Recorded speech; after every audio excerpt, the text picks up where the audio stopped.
এই এদারা উন্নতি করবে জালসার আয়োজন করা হয়েছে। কালেকশনটাও চূড়ান্ত ভাবে চলতেছিল, সাংঘাতিক ভাবে কালেকশন হচ্ছিল। সুবহান আলহামদুলিল্লাহ, আলহামদুলিল্লাহ, হাইয়াকাল্লাহ, বারাকাল্লাহ, জাযাকুমুল্লাহ খায়রান জাযা, আহসানাল জাযা। এখন এর মধ্যে দিয়ে কিন্তু সময় একটি কঠিন এবং অত্যন্ত মূল্যবান একটি যেন নিয়ামত আল্লাহ পাক দান করেছেন। সময়, যে সময়টা আপনার আল্লাহ কোরআনের মধ্যেও আলোচনা করেছেন, ফলে সময় একটি সমস্ত সবকিছুরই সময় আল্লাহ বেঁধে দিয়েছেন আযালিম মুসাম্মা। ফলে সময় যখন শেষ হয়ে যাবে তখন দেখা যায় সেখানেই তার সমাপ্ত ঘটে যাবে। ফলে দেখছিলাম যে কালেকশন হচ্ছে, আমি মনে মনে করছিলাম আমি বসেই থাকি, আমার সময়টা পেরিয়েই যায়। কারণ এপ্রিলে দৈনন্দিন প্রতিদিনের জন্য প্রোগ্রাম, প্রতিদিনের জন্য যেন জলসা হতেই আছে। আলহামদুলিল্লাহ, সুবহানাল্লাহ। আর জার্জিস আনসারী ভাইয়ের সাথে হাজারো বার, অসংখ্যবার আমি প্রোগ্রাম করেছি আলহামদুলিল্লাহ, বিভিন্ন জায়গায়, ক্যালকাটা টু একেবারে আপনাদের কিষানগঞ্জ টু কাটিয়ার ইত্যাদি ইত্যাদি জায়গায়। ফলে আজকে যেন মনে হচ্ছে এ জায়গায় এত শীত, তারপরেও আকর্ষণ তো সেই লোকটারই, সেই মানুষটারই। আপনারা কি এতক্ষণ পর্যন্ত থাকবেন হোসেন সালফি সাহেবের জন্য? এতক্ষণ পর্যন্ত থাকতেন কোরআন শোনার জন্য? এতক্ষণ পর্যন্ত থাকতেন তাওহীদ কাকে বলে, রিসালাত কাকে বলে, আখিরাত কাকে বলে, এমনি করে দেখা যায় শোনার জন্য। কিন্তু ব্যাপারটা হচ্ছে জাজিস ভাই সকলের জন্য একটা আকর্ষণ প্রিয় মানুষ। ফলে আল্লাহ পাক তার হায়াতকে আরো বাড়ায় দেয়। আল্লাহুম্মা আমিন। এই মাদ্রাসার যে সমস্ত শিক্ষক মহাশয়রা আছেন, এই শিক্ষকগুলিকে আল্লাহ পাক বেশি বেশি বেশি বেশি করে আরো মাদ্রাসার খিদমতের কাজের জন্য তৌফিক দান করে দেন। আল্লাহুম্মা আমিন। এবং সকলের জন্য আমি মুসাফির হালাতে দোয়া করছি, আয় আল্লাহ তুমি সমস্ত ভালো কাজগুলির বদলা যত সুন্দর থেকে সুন্দর বদলা দিতে হয়, সেটা তুমি উত্তম বদলা তুমি নিজ গুণে দিয়ে দিও। আল্লাহুম্মা আমিন। বন্ধুগণ, আমি অতক্ষণ পর্যন্ত আলোচনা যদি করি, যতক্ষণ পর্যন্ত আলোচনা আল্লাহ পাক করাবেন, কিন্তু আমার পিছনে তিনি আছেন, আরেকজন মুকাররির আছেন। ফলে তিনার একটা সময় আছে, এই সময় আসবে, এই সময় বক্তৃতা করবে। ফলে আমি সময় নষ্ট না করে আপনাদের সামনে আলোচনা করতে চাই। এই মাদ্রাসাতে যে লেখাপড়া চলছে যে কিতাবের উপরে, সেটার নাম হচ্ছে কোরআন। বিশ্ববাসীর কল্যাণের জন্য সর্বশ্রেষ্ঠ কিতাব, সেই কিতাবের নাম হচ্ছে কোরআন। এই কোরআনের শত্রু আছে না নাই? আপনারা বলুন, দুশ্মন আছে না নাই? একটু জোরে কথা বলুন, আছে না নাই? এই কোরআনের শত্রু যেমন আছে এখন, বর্তমানেও আছে, এর পূর্বেও ছিল, ভবিষ্যতেও থাকবে। বিশ্বনবী মুহাম্মদ রাসূলুল্লাহ সাল্লাল্লাহু আলাইহি সাল্লামের উপরে অত্যাচার হয়েছে, অনাচার হয়েছে, অবিচার হয়েছে, এখনো হচ্ছে, সে সময়ও হয়েছে। ফলে দেখা যায় যতই অন্যায় অত্যাচার হোক, যতই বড় বড় শত্রু থাক, কিন্তু কোরআনের হেফাজত করবেন আল্লাহ। কোরআন হেফাজত করবেন কে? যেমন কোরআনে এক জায়গায় বলা হয়, ইন্না নাহনু নাযালনা যিকরা ওয়া ইন্না লাহু লাহাফিজুন। আমি আল্লাহ রাব্বুল আলামিন এই কোরআন নাজিল করেছি বিশ্বমানবের কল্যাণের জন্য, আর এই কোরআনের হেফাজতের দায়িত্ব আমি আল্লাহ কবুল করেছি। ফলে এই কোরআনুল কারীম যে আল্লাহ পাক নাজিল করলেন, অবতীর্ণ করলেন বিশ্বনবী মুহাম্মদ রাসূলুল্লাহ সাল্লাল্লাহু আলাইহি ওয়াসাল্লামের উপরে জিবরিল মারফতে, সেই কোরআনের হেফাজতের দায়িত্ব আল্লাহ নিজেই কবুল করেছেন, নিজেই গ্রহণ করেছেন। আজ বিংশ শতাব্দীর যুগে, আজ জাগতিক সভ্যতার যুগে, আজ সায়েন্সের যুগে, আজ বৈজ্ঞানিকের যুগে, আজ কম্পিউটারের যুগে মানুষের ঈমান থাকা দরকার ছিল কোরআনের উপরে, কিন্তু মানুষের ঈমান চলে গেছে মোবাইলের উপরে। 70,000 ইহুদি দাজ্জালে পরিণত হবে, আর মুসলমানদের ঈমানকে নষ্ট করার জন্য তাদের হাতে তুলে দিবে ভালো ভালো যন্ত্র, আর তারা বলবে এতে সব পাওয়া যায়। যেমন আজকে আমাদেরকে শেখানো হয়েছে, কি শেখানো হয়েছে? মোবাইলে সব অ্যানসার পাওয়া যায়, মোবাইলে সব কিছু আছে, মোবাইলে সব পাওয়া যায়। मैं চ্যালেঞ্জ করতা হুঁ, যে সমস্ত বৈজ্ঞানিকরা এই যন্ত্র আবিষ্কার করে মুসলমানদেরকে তাওহীদ থেকে, কোরআন থেকে, ঈমান থেকে সরাতে চাইছে যে এই মোবাইলে সব আছে, কিন্তু এই কথাটা সঠিক নয়। যদি মোবাইলে সব অ্যানসার পাওয়া যায়, সবকিছু যদি থাকে, তাহলে আমি এক্ষুনি দেখতে চাই কিয়ামতের মাঠে আল্লাহ সুবহানাহু ওয়া তাআলা আমার ডান হাতে আমলনামা দিবেন না বাম হাতে আমলনামা দিবেন, আমি দেখতে চাই। কোন মোবাইলে অ্যানসার দিতে পারবে? জি পারবে? যেহেতু পারবে না, এটা হচ্ছে মিথ্যা কথা। এখন তাহলে সবকিছু আছে কোথায়? আল্লাহ পাক নিজেই বলছেন,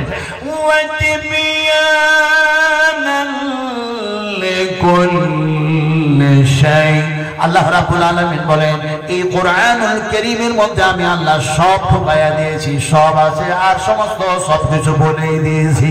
এখন এই ঈমানটা যাতে করে মুসলমানদের না থাকে, এর জন্য কি করো, এদের ঈমান নষ্ট করার জন্য এটাকে শিখাও মোবাইলের মধ্যে সব আছে। আল্লাহ পাক বললেন কোরআনের মধ্যে সব আছে, সবকিছু বলে দিয়েছি। আর মুসলমানদের ঈমান নষ্ট করার জন্য সেই সমস্ত ইহুদিরা, সেই সমস্ত ইসলামের শত্রুরা, তারা আপনাদেরকে শিখাচ্ছে যে এমনি করে মোবাইলে সব আছে। আপনারা বলুন তো, আল্লাহর কথা সত্য না বৈজ্ঞানিকের কথা সত্য? একটু জোরে বলতে হবে। আমার কথা বুঝতে পারছেন তো? তাহলে জোরে কথা বলুন। এই মোবাইলে যারা বলছে এই কথা যে মোবাইলে সব পাওয়া যায়, বৈজ্ঞানিকদের কথা সত্য না আল্লাহর কথা সত্য? আল্লাহর। আচ্ছা, সত্য কথা বলা ভালো না খারাপ? আমাদের দেশে এক প্রাইম মিনিস্টার আছে, প্রাইম মিনিস্টার কি যেন, প্রধানমন্ত্রী, ওর নামটা কি যেন ভালো, আপনারা জানেন কি না? মোদি না, আমি ওটা বলবো না। আপনারা যেটা বললেন ওটা আমি বলবো না। আমি বলবো কি, কেটলিওয়ালা, চাওয়ালা, চাওয়ালা, চাওয়ালা। কোনো সময় বলছে হাতের তালি বাজাও, করোনা ভালো হয়ে যাবে। কোন সময় বলছে ভ্যাকসিন লাগাও, তাহলে করোনা হবেই না। নানা কিছু বলছে, মানে কোন সময় যে কি বলছে ও নিজেই বুঝতে পারে না। মিথ্যা বলছে না সত্য বলছে। আপনাদেরকে জিজ্ঞেস করেছি, আপনাদেরকে জ্ঞান দিয়েছে আল্লাহ পাক, স্মরণ শক্তি দিয়েছে, বাক শক্তি দিয়েছে, দর্শন শক্তি দিয়েছে, নিখুঁত আর নির্ভেজাল অক্সিজেন দিয়ে যে মাবুদ আমাদেরকে জীবিত রেখেছেন। আপনারা কি সেই জিবা দিয়ে একটু জোরে কথা বলতে পারবেন না? সত্য কথা বলা ভালো না খারাপ? মিথ্যা কথা বলা কি?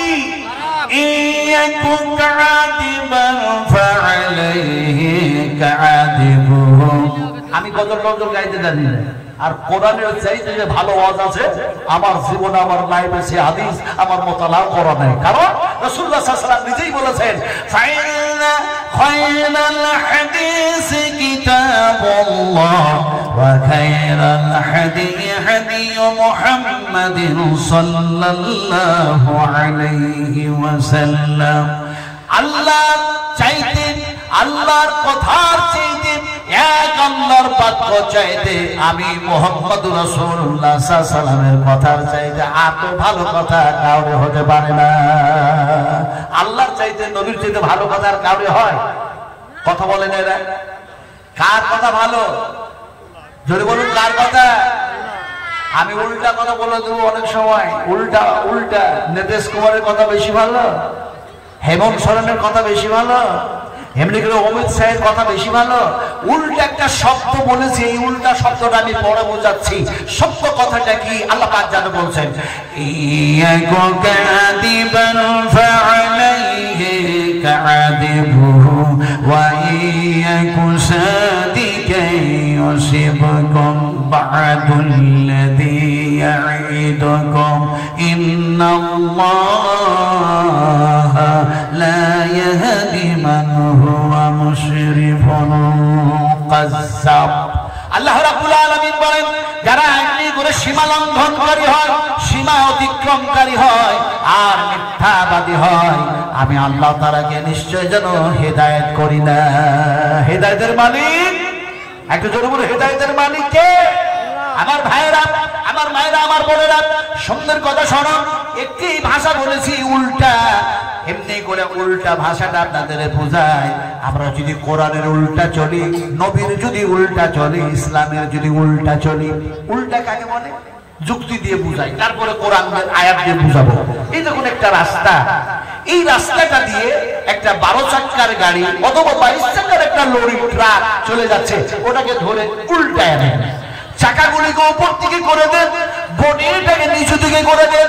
পৃথিবীর সমস্ত ড্রাইভার গুলিকে একত্রিত করুন, আর একত্রিত করে ড্রাইভারদেরকে বলুন তোমাদের যা এক্সপেরিয়েন্স আছে, যোগ্যতা আছে, অভিজ্ঞতা আছে সব লাগায়া দাও, আর উল্টা গাড়িটাকে একটু চালায়া দেখাও, তারা চালাতে পারবে। পারবে না তো? আল্লাহ পাক বলছেন তোমরা যদি তাওহীদের উল্টা চলো, রিসালাতের উল্টা চলো, আমি আল্লাহর যদি সংবিধানের উল্টা চলো, আমার নবীর উল্টা চলো, তাহলে আমি কি করব শোনো। আফামাইয়ামসি মুকিবান আলা ওয়াজহিহি আহাদা আম্মাইয়ামসি সাবিয়ান আলা সিরাতিন মুস্তাকিম। উম্মাহাতুল মুমিনিন আয়েশা সিদ্দিকা রাদিয়াল্লাহু তাআলা আনহা বসে আছেন, রাসূলকে জিজ্ঞেস করছেন ইয়া রাসূলুল্লাহ, হে আল্লাহর রাসূল, मुझे तो मंजूर नहीं है कि मैं तेरी शिकायत करूं, मुझे तो मंजूर नहीं है कि मैं तेरी शिकायत करूं, बात ही से बात निकल आती है तो मैं क्या करूं। কুলের কথা খুলে বলার ইচ্ছা করে না, একটি কথা বলতে গিয়ে আরেকটি কথা মনে পড়ে যাচ্ছে, রিমোট নেই, জিবা কন্ট্রোল করতে পারছি না।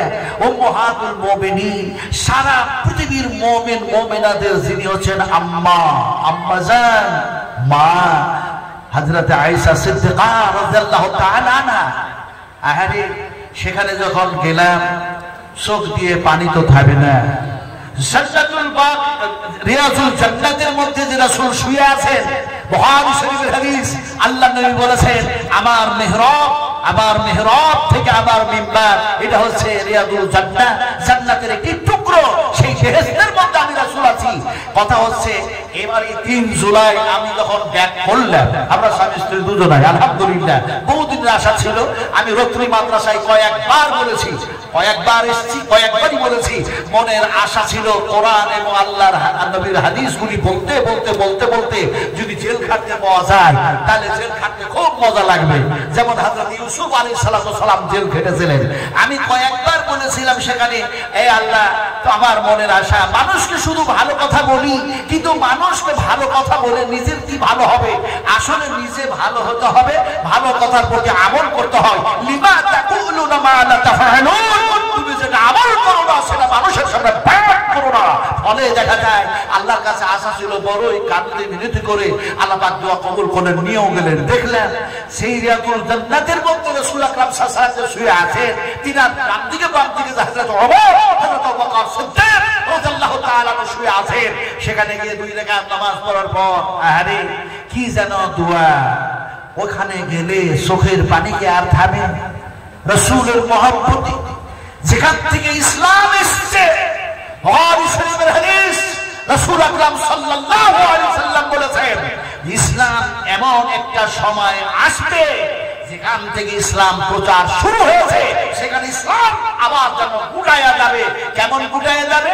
পৃথিবীর মানুষগুলি সবাই দাবি করবে আমি মুসলিম, আমি মুসলিম, আমি মুসলিম, কিন্তু দেখা যায় তারা মুসলমান দাবি করবে, এরপরেও সুদ খাবে, এরপরেও ঘুষ খাবে, এরপরেও জিনা করবে, এরপরেও শরাব পান করবে, এরপরেও মানুষগুলি এক কথায় কোরআনের আইনের খিলাফ যেমন জীবন বাস্তবায়ন করবে। শুধু নামকে অস্তে তারা বলবে আমরা মুসলিম। সে সময় দেখা যায় ইসলামটা সম্পূর্ণ গুটায়া আমি মুহাম্মদ সাল্লাল্লাহু আলাইহি ওয়াসাল্লামের মদিনায় আবার জমা হয়ে যাবে। গুটানো বুঝলেন না? সেমতে যাবে। একটি সাপ যেমন এমনি করে দেখা যায় কোথা থেকে এসে তার গর্তের মধ্যে ঢুকে যায়, ইসলামটাও ঠিক যেন নবী মুহাম্মদ রাসূলুল্লাহ সাল্লাল্লাহু আলাইহি ওয়াসাল্লামের কাছে গিয়ে যেন জমা হয়ে যাবে। কথাটা বলতেছিলাম, হযরতে উম্মাহাতুল মুমিনিন আয়েশা সিদ্দিকা রাদিয়াল্লাহু তাআলা আনহা যে জায়গায় শুয়ে আছেন, দেখা যায় সেইখানে শুধু তিনি শুয়ে নাই, হযরত উসমান গনি শুয়ে আছেন, 10,000 সাহাবী শুয়ে আছেন। জান্নাতুল বাকিয়ার মধ্যে যখন ঢুকলাম, জায়গা দেখি মনে পড়ে গেল হাদিস, বিশ্বনবী মুহাম্মদ সাল্লাল্লাহু আলাইহি সাল্লাম বলেছেন, আল্লাহর হাবিব বলেছেন এই জান্নাতুল বাকিয়া থেকে 1000 নয়, 5000 নয়, 10,000 নয়, 70,000 মানুষগুলি বেহিসাবে জান্নাতে চলে যাবে। আমার ভাইরা আলোচনা করতে চাইছিলাম।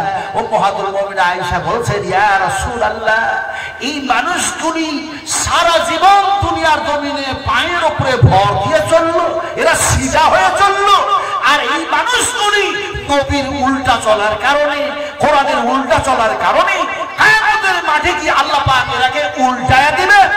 আল্লাহর হাবিব বললেন, অবশ্যই আল্লাহ পাক যেন উল্টায়া দিবেন। তার মানে তাদের মুখের উপরে ভর করে দেওয়া হবে, দাঁড় করায় দেওয়া হবে। আলা ওয়াজহিহি আহাদা। আরে সেই দিন কি অবস্থা হবে? আমি বক্তা, আমার অবস্থা কি হবে? আমি হাজী, আমার অবস্থা কি হবে? আমি আলেম, আমার অবস্থা কি হবে? আমি কৃষক, আমার অবস্থা কি হবে? আমি যেন ডাক্তার, মাস্টার, আমার অবস্থা কি হবে? সেই দিন তো কাউরি হুকুম চলবে না, কোন মানুষের কোনো উপকারে আসবে না। ইয়াউমা লা তামলিকু নাফসুন লিনাফসিন শাইআ ওয়া লা আমরু ইয়াউমাইযিন লিল্লাহ। কিয়ামতের মাঠ, হাসরের ময়দানে কোন নফসের কোনো উপকারে আসবে না, কোন মানুষের কোনো উপকারে আসবে না। আল্লাহর হুকুম ছাড়া সেই দিন কারোর হুকুম চলবে না। মসজিদে নববী থেকে বাইতুল হারাম 500 কিলোমিটার রাস্তা বেশি অতিক্রম করে যখন আরাফা, সেই আরাফাত থেকে মুজদালিফা থেকে একবারে মিনার ওপর দিয়ে জামরা, আল্লাহু আকবার, 54 ডিগ্রি তাপমাত্রা এবার ছিল। কত শত অগণিত হাজী যে মারা গেল, আমার নজরেও মারা গেছে, আমি নিজে চোখ দেখেছি। সব দৃশ্যগুলো যেন ভাসতেছে। মুলতাজামের গেট, আল্লাহু আকবার, হাতিম মুলতাজামের গেটের চৌকাঠের উপরে হাত দিয়ে আল্লাহর কাছে দোয়া করলাম, আল্লাহ এই লক্ষ লক্ষ অগণিত মানুষের মধ্যে দিও এই মানুষটাকে তুমি এখানে নিয়ে আসলা। সেই চৌকাঠে হাত দিয়ে আল্লাহর কাছে দোয়া করেছি। রাসূলুল্লাহ বলেছেন, সেইখানে দোয়া করলে দোয়া কবুল হয়ে যায়। সুবহানাল্লাহ। আল্লাহ পাক সেটাও এই বুড়ো মানুষটাকে করিয়েছে।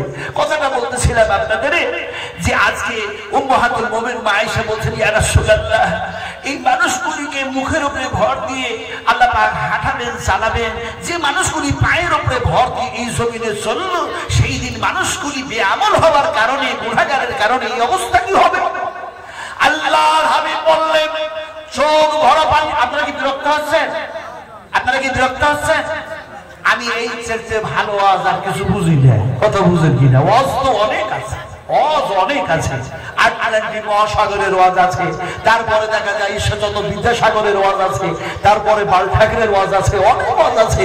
কিন্তু যে ওয়াজ দিয়ে এই মুমিনদের ঈমানের খোরাক হয়, রূহের খোরাক হয়, সেটা হচ্ছে কোরআন। এই কোরআন হচ্ছে মুমিনদের একটা হচ্ছে আত্মা। অথচ আল্লাহ সুবহানাহু ওয়া তাআলা তিনি বলেছেন, এটা আমার হক, এটা হচ্ছে আমর।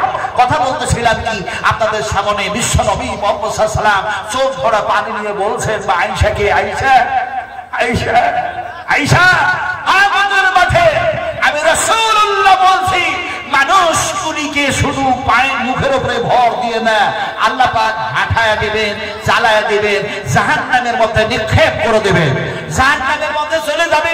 মানুষগুলি বড় কষ্টে যেন ক্রন্দন করবে, আর ক্রন্দন করতে গিয়ে তারা ডাকবে আল্লাহকে, আর বলবে, ক্বালু রাব্বানা আমানতানা সনাতাইন ওয়া আহইয়াতানা সনাতাইন ফাতারাফনা বিযুনুবিনা ফাহাল ইলা খুরুজিন মিন সাবিল।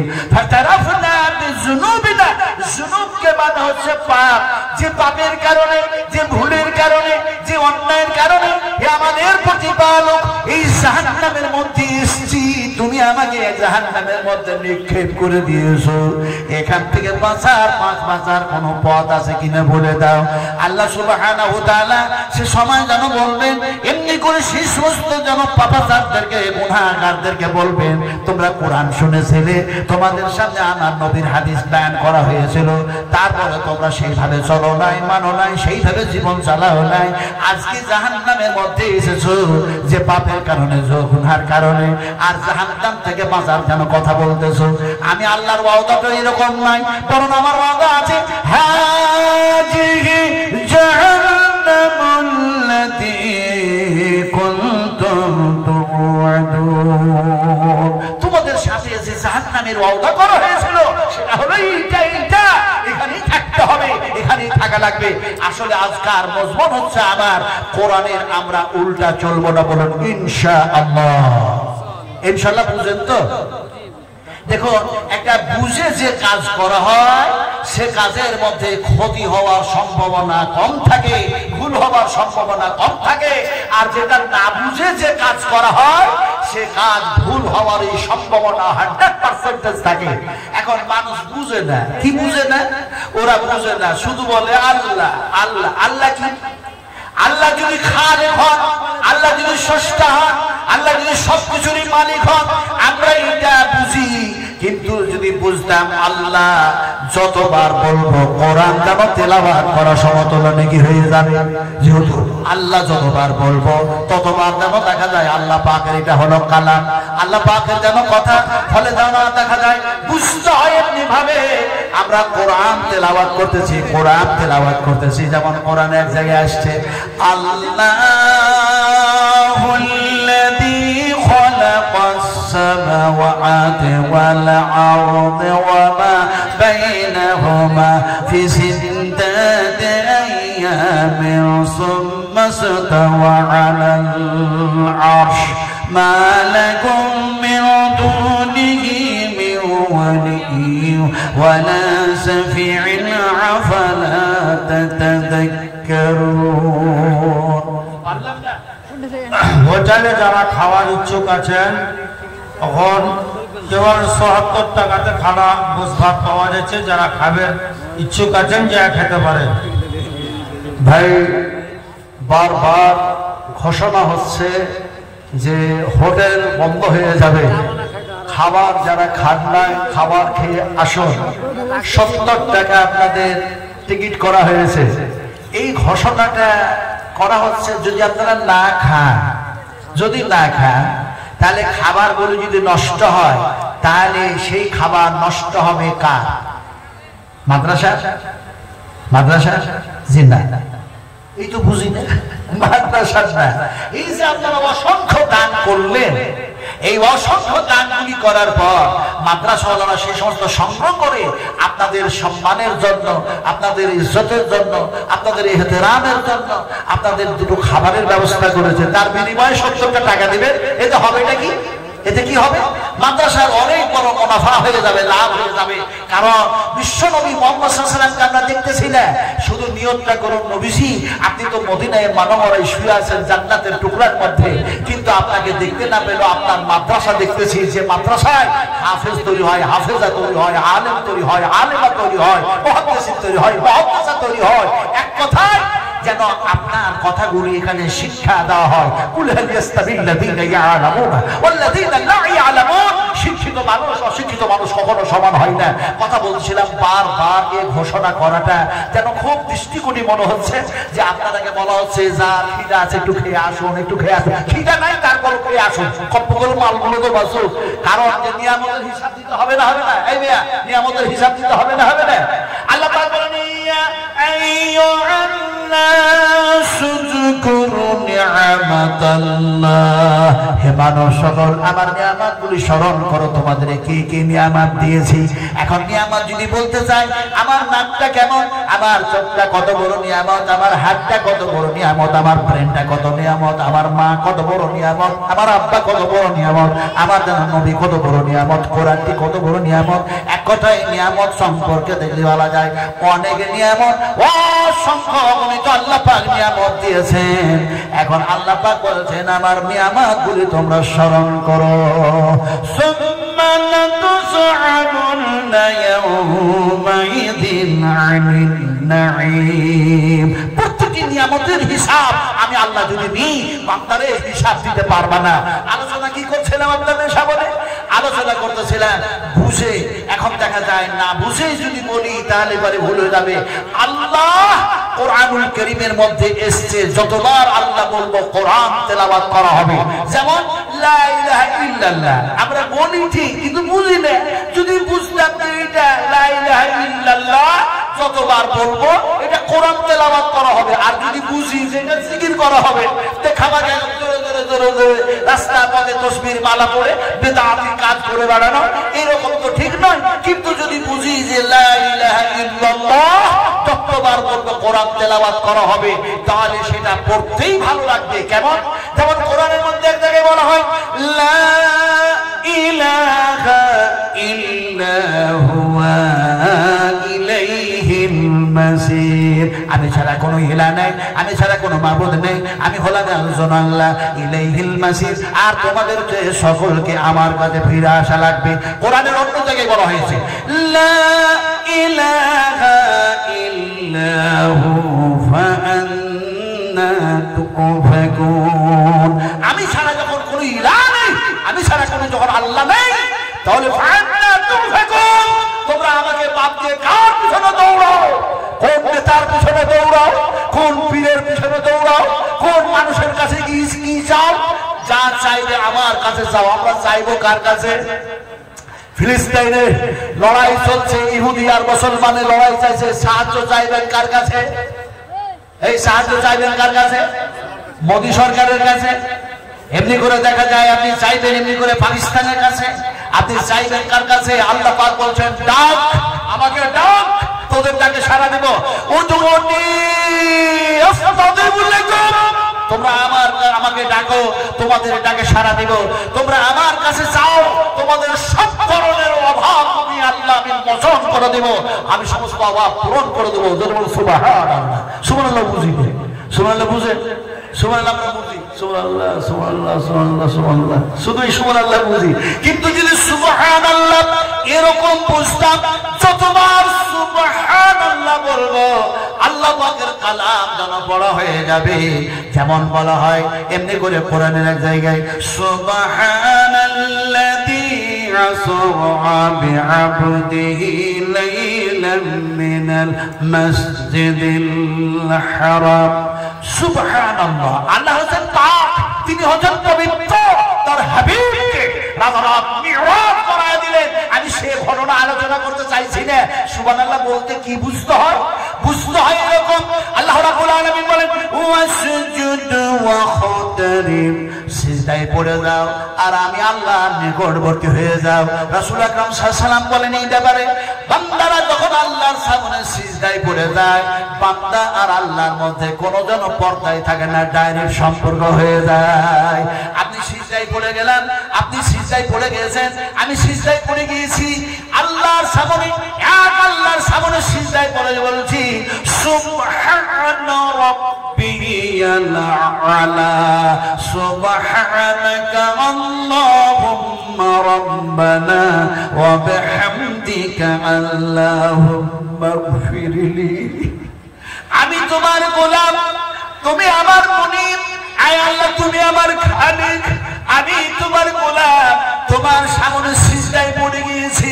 তুমি হলে পাক, তুমি হলে পবিত্র সমস্ত আইব থেকে, সমস্ত ত্রুটি থেকে, সমস্ত অন্যায় থেকে, আর আমি বড় গুনাহগার। তোমার সামনে সিজদায় পড়ে আমার গুনাহগুলি থেকে আমি পাক হতে চাই, ফলে তুমি আমারে মাফ করে দাও।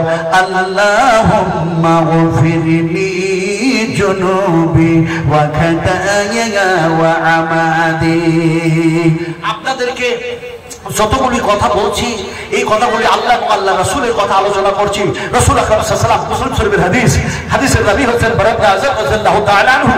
রাসূল আকরাম সাল্লাল্লাহু আলাইহি ওয়াসাল্লাম বলেন, এই আমার সাহাবী, তোমাকে এমন একটি উপহার, এমন একটি দোয়া শিখিয়ে দিব না, যেটা ঘুমাবার পূর্বে যদি পড়ে নাও আর ঘুমের ঘোরে যদি আল্লাহ পাক তোমার মৃত্যু প্রদান করে দেয়, মওত হয়ে যায়। আমি রাসূলুল্লাহ বলছি, ইসলামের ফিতরাতে মওত হবে, ইসলামের ভিত্তিতে মওত হবে। সাহাবী বললেন, ইয়া রাসূলুল্লাহ, এত সুন্দর উপহার ছেড়ে দিব না, নবীজি আপনি আমাকে শেখান। অবশ্যই আমলে আমি পরিণত করব, আমল যেন করব, তার উপরে জীবন চালাবো। নবীজি আপনি বলুন। আল্লাহর হাবিব বললেন, ও সাহাবী, তাহলে দুয়াটি শিখে নাও। আমি বিশ্ব নবী মুহাম্মদ সাল্লাল্লাহু আলাইহি ওয়াসাল্লাম তোমার সামনে বয়ান করছি। বয়ান এই বায়ান শব্দটা যদি আমার মুখ দিয়ে বাইর হয়ে গেল, এটা যেন আল্লাহ পাকের কালাম, এটাও যেন আল্লাহ পাকের কথা, যেন কোরআনের মধ্যে জায়গায় এসেছে হাদা বায়ানুল লিন্নাস। এই কিতাবের মধ্যে আমি আল্লাহ যা বায়ান করেছি, আলোচনা করেছি, তা বিশ্ব মানবের কল্যাণের জন্য আলোচনা করলাম, কথা বলতেছিলাম। রাসূল আকরাম সাল্লাল্লাহু আলাইহি সাল্লাম বায়ান শুরু করলেন, সাহাবীটি যেন শুনতে আছেন। নবী যেন বললেন আল্লাহুম্মা নাফসি ইলাইকা ওয়াজহাতু ওয়াজহি ইলাইকা ওয়া ফাওয়াযতু আমরি ইলাইকা ওয়া আলজাতু জাহরি ইলাইকা রাগবাতাও ওয়া রাহবাতান ইলাইকা লা মানযা ওয়া লা মানযা মিনকা ইল্লা ইলাইকা আল্লাহুম্মা আমানতু বিকিতাবিকা আল্লাযী আনজালতা ওয়া বিনাবিয়িকা আল্লাযী আরসালতা। আমার ভাইরা, আসলে বলতে চাইছিলাম যে মাদ্রাসা আমরা করতেছি, যে মাদ্রাসায় সাহায্য করতেছি, যে মাদ্রাসা থেকে আলেম ওলামা তৈরি করতেছি, এই মাদ্রাসা থেকে শিক্ষা দেওয়া হয় এইগুলি যেগুলি আপনাদের সাথে আজকে আলোচনা করছি। আলেম ওলামারা আলোচনা করবেন, এই সমস্ত বড় বড় মহারথীরা, বড় বড় শিক্ষকেরা, আলেম দ্বীনেরা বসে আছেন, এরা তো সেখান থেকে শিক্ষা হাসিল করেছেন। কথা বলতেছিলাম আপনাদের সামনে, আমি খুব তাড়াহুড়ো করে বক্তব্য রাখতে যাচ্ছি। বিশ্ব নবী মুহাম্মদ রাসূলুল্লাহ সাল্লাল্লাহু আলাইহি ওয়াসাল্লাম তিনার সামনে, তিনার সাথে একজন সাহাবী, তিনার নাম হযরত জাবির রাদিয়াল্লাহু তাআলা, হযরত আবু যর রাদিয়াল্লাহু তাআলা আনহু। এখন হযরত আবু যর তিনি রাসূলের সঙ্গে হাঁটছেন। আবু যর বলছেন, আমার সেই দিনের পথ অত্যন্ত দুর্গম আর খুব কষ্টকর ছিল, অত্যন্ত কষ্টকর। কোটি কোটি অগণিত পর্বত, পাহাড় আর পাহাড়, আমি নিজের চোখ দিয়েও দেখলাম। এত পাহাড়, গাছ তো নেই, কত বুঝেন কিনে যে জায়গাগুলিতে খেজুরের গাছ আছে, আমি যদি সেগুলি বায়ান করতে যাই সময় নষ্ট হবে। আমি সময় নষ্টের দিকে যাচ্ছি না। এখন বলছিলাম কি, যে সাহাবীটি বলছেন আমার পথ ছিল খুব দুর্গম, খুব কষ্টকর। রাসূল আকরাম সাল্লাল্লাহু আলাইহি সাল্লাম যেন চলছেন, আমি বিশ্ব নবীর পিছনে পিছনে চলতেছি। সুবহানাল্লাহ, সুবহানাল্লাহি ওয়া বিহামদিহি, সুবহানাল্লাহিল আযীম। এমন সময় যেন দেখা যায় রাসূল আকরাম সাল্লাল্লাহু আলাইহি সাল্লাম বললেন, আবু যর, আবু যর, লাব্বাইক লাব্বাইক ইয়া রাসূলুল্লাহ। বলুন কি বলছেন? আল্লাহর হাবিব বলতে শুরু করলেন, ইশারা করলেন না, বলতে লাগলেন, এই দেখো আমার সামনে, তোমার সামনে যে উহুদ পাহাড়, এই উহুদ পাহাড়টা আল্লাহ পাক যদি সোনাতে পরিণত করে দেন, আর এই উহুদ পাহাড় সমতুল্য সোনার পাহাড়টা আল্লাহ যদি আমাকে দান করেন, ও আবু যর, আমি মুহাম্মদ সাল্লাল্লাহু আলাইহি ওয়াসাল্লাম বলছি, এই সোনার পর্বত, সোনার পাহাড়টা 3 দিনের বেশি আমার কাছে রাখবো না। সমস্ত সোনার পাহাড়টাই যেন আল্লাহর পথে আমি যেন খরচা করে দেব। তবে দেখা যায় এমনি করে যেটা ঋণ শোধ করতে হয় ততটা পর্যন্ত হয়তো রাখলে রাখতে পারি, নইলে 3 দিনের মধ্যে সবই যেন আল্লাহর পথে খরচা করে দিতে পারি। বিশ্বনবী এই কথা বলার পরে যেন 1 পা 2 পা করে যেন গুটি গুটি পায়ে যেন এগিয়ে যাচ্ছেন, আর সাহাবী বলছেন আমিও রাসূলের পিছনে পিছনে এগিয়ে যাচ্ছি। এমন সময় আল্লাহর হাবিব ডান দিকে ইশারা করলেন, বাম দিকে ইশারা করলেন, আমার পিছনে ইশারা করলেন, সামনে ইশারা করলেন, আর ইশারা করার পরে বললেন, দেখো আবু যর, কিয়ামতের মাঠে, হাসরের ময়দানে এমনি করে দানকারীর সংখ্যার মানুষ যেন কম হবে। আল্লাহ পাক দুনিয়াতে তারাকে মাল দিয়েছে, দৌলত দিয়েছে, ধন দিয়েছে, টাকা দিয়েছে, পয়সা দিয়েছে, অথচ দেখা যায় তারা যেন এমনি করে দানকারী মানুষের মধ্যে সেই সমস্ত মানুষগুলি কম পাওয়া যাবে। আল্লাহ নবী এই কথা বলার পর তিনাকে বলেন, এখানে দাঁড়াও, এখানে দাঁড়িয়ে থাকো, আমি মুহাম্মদ সাল্লাল্লাহু আলাইহি ওয়াসাল্লাম যতক্ষণ পর্যন্ত ওই ভিতর থেকে ওই দিক থেকে ফিরে না আসি। রাসূলুল্লাহ সাল্লাল্লাহু আলাইহি ওয়াসাল্লাম যেন এগিয়ে গেলেন, সাহাবী থেকে যেন আর হয়ে গেলেন। এমন সময় দেখা যায় যেন রাত্রি হয়ে গিয়েছে, এমন সময় যেন সাহাবী যেন সেখানেই যেন আছেন, নবীর কথা মতো সেই জায়গায় যেন অপেক্ষা করতেছেন। হঠাৎ যেন দেখা যায় একটি যেন সাইক্লোনের মতো, ঝড়ের মতো, তুফান নাই, যেন একটি শব্দ যেন হয়। সাহাবী বলে, রাসূলের উপরে কেউ হামলা করছে নাকি? নবীর উপরে কেউ যেন এমনি করে হামলা করছে নাকি? নবীকে কেউ মারতেছে নাকি? মনের মধ্যে ভয় হলো। আমার ইচ্ছা হয় এই জায়গা ছেড়ে দিয়ে আমি রাসূল আকরাম সাল্লাল্লাহু আলাইহি সাল্লামের মহব্বতে আমি নবীর কাছে ছুটে চলে যাই। এমন সময় নবীর কথাটা মনে পড়ে গেল। আল্লাহ নবী বলেছেন, এখান থেকে কোথাও যাবে না। আমি সেখানে দাঁড়িয়ে থাকলাম, শেষ পর্যন্ত সকাল হয়ে গেল, ফর্সা হয়ে গেল। আল্লাহর হাবিব যেন আমার কাছে আসলেন, আমি বিশ্ব নবী মুহাম্মদ সাল্লাল্লাহু আলাইহি ওয়াসাল্লামকে যেন বললাম, ইয়া রাসূলুল্লাহ, আমার মনের মধ্যে দারুণ ভয় হয়েছিল, আপনার উপরে কেউ হামলা করলো নাকি তাই বলে। নবী যেন বললেন, তুমি কি সেই শব্দ শুনতে পেয়েছো? 600 খানা ডানাওয়ালা 600টা পরওয়ালা ফেরেশতা জিবরিল যেন আমার কাছে আসতেছিল, কিন্তু সেই জিবরিল এসে যেন আমার সালাম দেয়, আসসালামু আলাইকা ইয়া রাসূলুল্লাহ, আসসালামু আলাইকা ইয়া হাবিবাল্লাহ নবীজি। এমন সময় তিনি বললেন, নবীজি, আপনার উম্মতগুলি, আপনার উম্মতিগুলি সকলেই তারা যেন আল্লাহর জান্নাত লাভ করেছে, জান্নাতের মধ্যে চলে গেছে। রাসূল বললেন, শেষ পর্যন্ত বললাম, যদি কেউ দেখা যায় এমনি করে মদ পান করেছে, সারাপ পান করেছে, জুয়া খেলেছে, তাস খেলেছে, মানুষ খুন করেছে, জেনাও করেছে, বলে সময় বলা হলো যে অবশ্যই তারাও যেন জান্নাতের মধ্যে চলে গিয়েছে। এমন সময় শর্ত লাগানো হলো, মানুষ যদি কোনো পাপ করে, ভুল করে, অন্যায় করে, ক্ষমা চাইবে কার কাছে? উদুনি আস্তাগফিরুল্লাহ, ক্ষমা চাইবে কার কাছে? কথা জোরে বলুন, ও যুবকেরা, কার কাছে চাইবে? আল্লাহর কাছে চাইতে হবে। ক্ষমা করার মালিককে আর সাজা দেওয়ার মালিককে। ফায়াগফিরু লিমান ইয়াশাউ ওয়া ইউআযযিবু মান ইয়াশাউ। আল্লাহ পাক যেন বলেন, আমি সাজা দেওয়ার মালিক আর ক্ষমা করার মালিক হলাম আমি। ফলে তোমরা আমার কাছে ক্ষমা চাও, আমার কাছে সাহায্য চাও, ফলে আমি আল্লাহ তোমাদের সব দিয়ে দেব। বিশ্বনবী মুহাম্মদ সাল্লাল্লাহু আলাইহি ওয়াসাল্লাম আরাফার মাঠে পাহাড়ের উপরে জাবালুর রহমত, জাবালুর রহমত পাহাড়ের উপরে যেখানে বক্তৃতা করেছিলেন সাহাবায়ে কেরামদের সামনে, সেই বক্তৃতাটা করার সময় ছিল রাসূলের, বলা হয় হাজ্জাতুল বিদা, হাজ্জাতুল বিদা। বিশ্বনবী মুহাম্মদ সাল্লাল্লাহু আলাইহি ওয়াসাল্লামের জীবনের শেষ যাত্রা, শেষ হজ জীবনে, সেখানে যেন দেখা যায় জাবালুর রহমত। আমি দেখলাম, শুধু দেখলাম না, মনের মধ্যে একটা আবেগ জাগলো। মুহাম্মদ সাল্লাল্লাহু আলাইহি সাল্লামের সঙ্গে যাদের মহব্বত থাকে, আল্লাহ পাক বলছেন, আমি ওনাকে ভালোবাসি।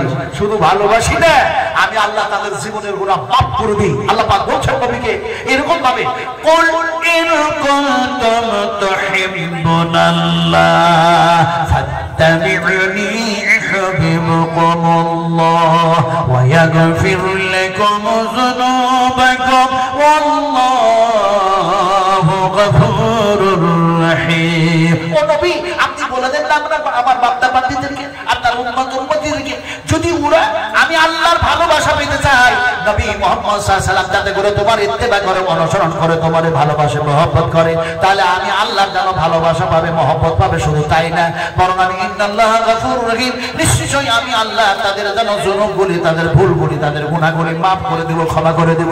এক কথায় আপনাদেরকে হতে হবে নবী প্রেমিক, নবীর ইত্তেবা, নবীর তরিকা ছাড়া, নবীর অনুসরণ অনুকরণ ছাড়া পৃথিবীর আর কাউরে অনুসরণ অনুকরণ করা যাবে না। কথাটা বলতেছিলাম কি, এখন দেখা যায় জাবালে রহমতে, সেই পাহাড়ের উপরে বিশ্বনবী যে জায়গায় বক্তৃতা করেছিলেন, আল্লাহর কসম খেয়ে বলি, ওয়াল্লাহি ওয়াল্লাহি ওয়াল্লাহি, পাহাড়ে উঠতে উঠতে উঠতে উঠতে সেই জায়গায় উঠলাম, মনে হচ্ছে রাসূল এই জায়গায় পা দিয়েছে, রাসূলের এই জায়গায় পাটা পড়েছে, রাসূল এই জায়গা থেকে তো খুতবা দিয়েছেন, সেই জায়গায় একটা নিদর্শন বলিও রাখা হয়েছে। এমন সময় দেখা যায়, আহারে আমার নবী সেই দিন বক্তৃতা যতগুলো কথা বলেছিলেন, যত কথা বলেছিলেন, যত কথা বলেছিলেন, তার মধ্যে রাসূলের কথা ছিল, ও আমার সাহাবায়ে কেরামেরা, আমি মুহাম্মদ সাল্লাল্লাহু আলাইহি সাল্লামকে আল্লাহ পাক নবুয়ত দান করেছেন, দ্বীনের দায়ী করে যেন তোমাদের কাছে মাবুস করেছেন, প্রেরণ করেছেন। ফলে ইসলামটা, দ্বীনটা, তাওহীদটা তোমাদের কাছে পৌঁছে দিয়েছি না দিতে পারি নাই? এমন সময় সাহাবীরা বললেন, ইয়া রাসূলুল্লাহ, অবশ্যই ইসলাম দ্বীন আপনি যেন আমাদের কাছে পৌঁছে দিয়েছেন, আমরা সাক্ষী দিয়ে দিলাম। এই কথা যেমনে বলা, সঙ্গে সঙ্গে রাসূল আকরাম সাল্লাল্লাহু আলাইহি সাল্লাম আকাশের দিকে হাত উঁচু করলেন। হাত উঁচু করে দিয়ে বিশ্ব নবী যেন বলেন, ইয়া রাব্বাল আলামিন, ইয়া রাব্বাল আলামিন, ইয়া রাফিকুল আলা। বিশ্ব নবীর সবচেয়ে মানুষের মধ্যে সর্বশ্রেষ্ঠ সাথী ছিল হযরত আবু বকর সিদ্দিক রাদিয়াল্লাহু তাআলা আনহু, আর ফেরেশতাদের মধ্যে সর্বশ্রেষ্ঠ রাসূলের সঙ্গ সাথী ছিল হযরত জিবরিল আলাইহিস সালাতু সালাম। এখন দেখা যায় তিনি বলছেন রফিকুল আনা, হাত আকাশের দিকে উঁচু করেছেন। ওই পাহাড়ের উপর থেকে আকাশের দিকে উঁচু করে বলছেন, ইয়া রাব, আপনি যে আমাকে দায়িত্ব দিয়েছেন দিনের, সেই দিনটা আপনার বান্দা বান্দীদের কাছে পৌঁছে দিয়েছি। আল্লাহ আপনি সাক্ষী থাকুন। আমার সাহাবীরা সাক্ষী দিয়ে দিল। রাসূলুল্লাহ সাল্লাল্লাহু আলাইহি ওয়াসাল্লাম হাতটা নিচু করলেন, এই কথা বলে নিচু করেছে, আয়াত নাযিল হয়ে গেল, আল-ইয়াওমা কামালতু লাকুম দীনাকুম ওয়া আতমামতু আলাইকুম নি'মাতি ওয়া রাদিতু লাকুমুল ইসলাম দীনা। আরে আল্লাহ পাক বলেন, নবীজি আমি আল্লাহ তোমার উপরে আমি রাজি আর খুশি। এতটুকু না, বরং দিনটাকে মুকাম্মাল কমপ্লিট করে দিলাম, তাওহীদকে কমপ্লিট করে দিলাম, ইসলামকে কমপ্লিট করে দিলাম, ইসলামকে পরিপূর্ণ করে দিলাম, নিয়ামত দিয়ে পরিপূর্ণ করে দিলাম। আমি আল্লাহ তোমার প্রতি রাজি আর খুশি হয়ে গেলাম। আমার ভাইরা, সেই নবীর হচ্ছে আমরা উম্মত, ফলে আমাদেরকে কোরআন বুঝতে হয়। কোরআন কারীমের মধ্যে আল্লাহ সুবহানাহু ওয়া তাআলা যত কথা বলেছেন পৃথিবীর মানুষের কল্যাণের জন্য বলেছেন। এরপরেও পিটেন, এরপরেও পিটেন, এরপরেও পিটেন। এই পিটেনের মানুষেরা কোরআনের পাতাগুলি ধরছে আর ছিঁড়ে ছিঁড়ে টেনে টেনে পায়ের নিচে রাখতেছে, পা দিয়ে রগড়াতেছে, ঘাঁটতেছে। এরা কত বড় বিয়াদব, এরা কত বড় নালায়েক, এরা কত বড় কান্নাত। কোরআন কাঁদে আর বলে, এই পৃথিবীর মানুষ, আমি তো তোমাদের কোনো ক্ষতি করি না, আমি তো তোমাদের ক্ষতি করার জন্য আসি না, এসছি তোমাদেরকে বাঁচাবার জন্য, তোমাদেরকে পথ দেখাবার জন্য। বাঁচানো আর বাধা দুইটা শব্দ আমি ব্যবহার করলাম। আমার ল্যাঙ্গুয়েজ, আমার যে ভাষা, আমি দুইটা কথা বলেছি, একটা হলো বাঁচানো আর একটা হচ্ছে বাধা। আপনাকে এক্সাম্পল দিয়ে বুঝাই। এই দিকে একটা মানুষ দাঁড়ায় আছে, তার হাতে আছে তরবারি, তলোয়ার, তলোয়ার। আর এই লোকটার সামনে দিয়ে একটা মানুষ পেরিয়ে যাচ্ছে। সেই মানুষটাকে সেই তরবারিওয়ালা বলছে, এদিক দিয়ে পার হয়ে যাবি না, পার হলে তোরে যেন এই তরবারি দিয়ে, তলোয়ার দিয়ে হত্যা করে দেব। এটার নাম হচ্ছে বাধা। এই দিকে সেই মানুষটাই পেরিয়ে যাচ্ছে। একজন মানুষ তার সামনে দাঁড়িয়ে অনয় বিনয় করে বলল, বাবা এই পথে যেও না, এই পথে আছে টাইগার, এই পথে আছে বাঘ, এই পথে আছে সিংহ, তোমারে খেয়ে শেষ করে দিবে, দয়া করে অনুগ্রহ করে তুমি এই পথ দিয়ে যেও না। এখন দেখা যায় এটা হলো বাঁচার কথা, এটা হলো বাঁচার কথা। আল্লাহ সুবহানাহু ওয়া তাআলা তাই যেন বলেন, এমনি করে কোরআন দিয়েছি যেন বিশ্ব মানবকে জাহান্নামের আগুন থেকে বাঁচার জন্য এবং সঠিক পথ দেখাবার জন্য। সঠিক পথ যেন পাওয়া যাবে কোরআন দিয়ে। আর যেন বিশ্ব নবী মুহাম্মদুর রাসূলুল্লাহ সাল্লাল্লাহু আলাইহি সাল্লামের হাদিস দিয়ে, হাযা সিরাতুম মুস্তাকিম। রাসূল আকরাম সাল্লাল্লাহু আলাইহি ওয়াসাল্লাম তিনি দেখা যায় একটা দাগ টানলেন সোজা করে আর বললেন, হাযা সিরাতুম মুস্তাকিম। এই সিধা পথ, এই সিধা দাগটা দিয়ে এইখান থেকে শুরু হলো। আর দেখা যায় এই পথে চলে যারা যাবে তাদের গন্তব্যস্থল হবে বেহেশত, তাদের জান্নাত হবে থাকার জায়গা। আর ডান দিকে বাম দিকে ছোট ছোট দাগগুলি টানলেন আর বললেন, এটা হচ্ছে শয়তানি পথ। এই পথ দিয়ে যারা চলাফেরা করবে, তার মানে এই পথগুলি দিয়ে যারা জীবন বাস্তবায়ন করবে, তাদের যেন ঠিকানা হবে জাহান্নাম। এখন যারা ভালো কাজ করলো এরা যাবে জান্নাতের মধ্যে, যারা খারাপ কাজ করেছে তারা যাবে জাহান্নামের মধ্যে। এখন দেখা যায় এমনি করে বেহেশতের মধ্যে যখন যাবেন, আল্লাহ পাক আপনাদেরকে তিনটা কথা বলবে। সুবহানাল্লাহ, তিনটা কথা কি বলবে? এই যে আপনারা দান করেছেন, চাঁদি দান করেছেন, রূপ দান করেছেন, বকরি ছাগল দান করেছেন, এমনি করে ভুট্টা দান করেছেন, এমনি করে আর যত যা কিছু দিয়েছেন, এইগুলি দেওয়ার পরে ফামান ইয়ামাল মিসকাল যাররাতিন খায়রান ইয়ারা ওয়া মান ইয়ামাল মিসকাল যাররাতিন শাররান ইয়ারা।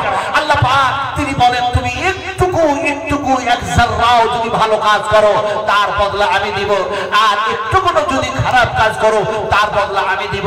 এখন যা কিছু দান করেছেন, যা কিছু ভালো কাজ করেছেন, এগুলি আল্লাহ কিয়ামতের মাঠে আপনাকে দেখাবে আর বলবে, দেখো আর দেখো আর দেখো।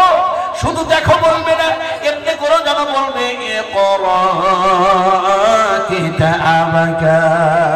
দেখো দেখো তোমরা যা করেছো জমিনে দুনিয়ার বুকে সবকিছু তোমাদের আমল নামায় আমলনামায় লেখা আছে।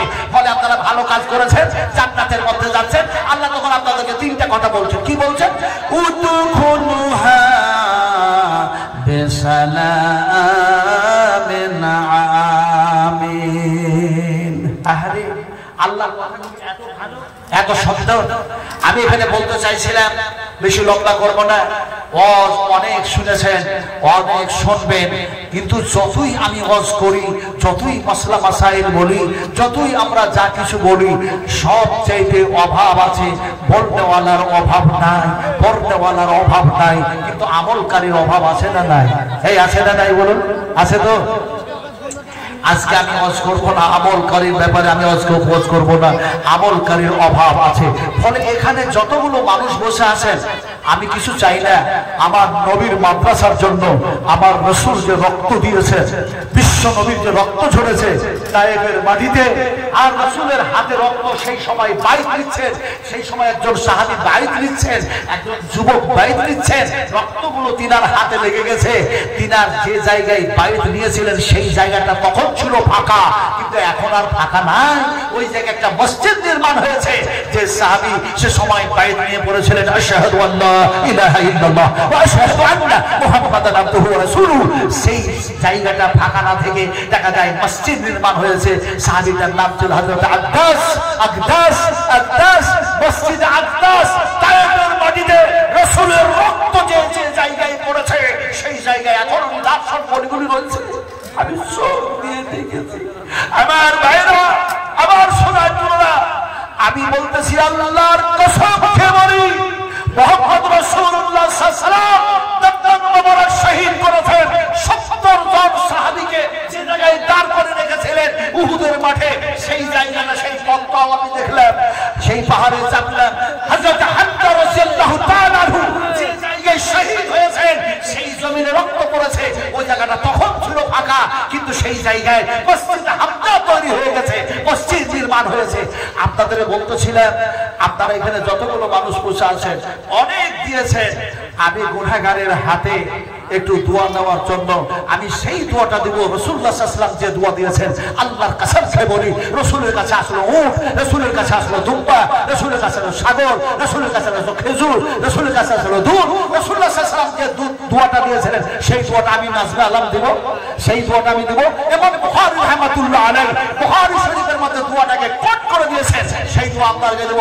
এমন একজন মহান ব্যক্তি এরকম নিয়ত করবেন, নবীজি আপনার রক্তের তো দাম দিতে পারি না, ইয়া উম্মতি ইয়া উম্মতি করে কাঁদছেন, তার চোখের পানি তো দাম দিতে পারি না, কিন্তু আপনার এই মাদ্রাসায় আমি 1000 টাকা দিচ্ছি, অথবা 1 কুইন্টাল আমি ভুট্টা দিচ্ছি।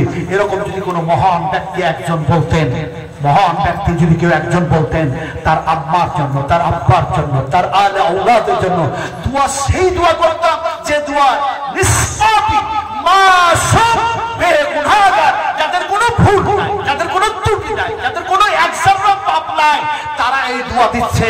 সেই ফেরেশতাদের দোয়াটাও আপনাদেরকে আমি মুসাফির হালাতে দিতাম ইনশাআল্লাহ। কেউ বলবেন 1 কুইন্টাল যেন আপনি ভুট্টা দেবেন, অথবা 1000 টাকা দেবেন। একজন কোন মহান ব্যক্তি, দেখি মুহাম্মদ সাল্লাল্লাহু আলাইহি ওয়াসাল্লামের মাদ্রাসার সঙ্গে কার মহব্বত আছে? ভাই পারেন 1000 টাকা এমন কিছু বেশি নয়। কাফনের টাকা কিনতে কতটা লাগে? সাহাবীরা মারা গেলেন, রক্ত দিলেন, শহীদ হয়ে গেলেন, অথচ তার কাফনের কাপড় জুটছে না রে ভাই, কাফনের কাপড় জুটছে না। এমন একজন যেন ধনাঢ্য ঘরের যেন ছেলে, সে মারা গেল আল্লাহর নবীর সঙ্গে সাহায্য করতে গিয়ে, ইসলামের উপকার করতে গিয়ে, সাথ দিতে গিয়ে তিনি শহীদ হয়ে গেলেন, শহীদ হয়ে গেলেন। সেই মানুষটা তার কাফনের কাপড় জুটছে না। জি 1000 চেয়েছি, একজন 500 দিয়েছেন, হয় জি 5000 দেন। 1 কুইন্টাল আলহামদুলিল্লাহ। আল্লাহ তুমি রিজকে বরকত দাও, আনাজে বরকত দাও। আয় আল্লাহ, দ্বীনের খাদেম বানায়া দাও, ইসলামের খাদেম বানায়া দাও, মাদ্রাসার খাদেম বানায়া দাও। আয় আল্লাহ, কিয়ামতের মাঠে হাশরের ময়দানে বিশ্ব নবীর হাতের পানি পান করার তৌফিক দান করে দিও মাবুদ। হ্যাঁ জি 1 কুইন্টাল এখানে লিখে দেখেন 1 কুইন্টাল ভাই 2 জন হলো এখানে লেখেন 200 টাকা আলহামদুলিল্লাহ তাহলে 2 জন হলো 2 জন হলো বলুন আর 1 কুইন্টাল করে বলুন আপনি এখন ওয়াদা করুন আল্লাহর কসম কে বলি আমার নবী বলেছেন তোমরা যখন খারাপ কাজের নিয়ত করো যখন পর্যন্ত সেই পাপটা না করো তো তোমার গুনার খাতায় গুনাহ লেখা হয় না কিন্তু নেকি যদি যখন ভালো কাজের ওয়াদা করো আল্লাহ পাক নেকি দেন আর সেই নেকিটাকে দেওয়ার পরে দেখা যায় বৃদ্ধি করে দেন কি হ্যাঁ ভাই আর 1 কুইন্টাল দেন হ্যাঁ 3 কুইন্টাল হলো নাকি আরেকজন দিয়েছে 500 টাকা ভাই বলি তাহলে বলুন আল্লাহ আলহামদুলিল্লাহ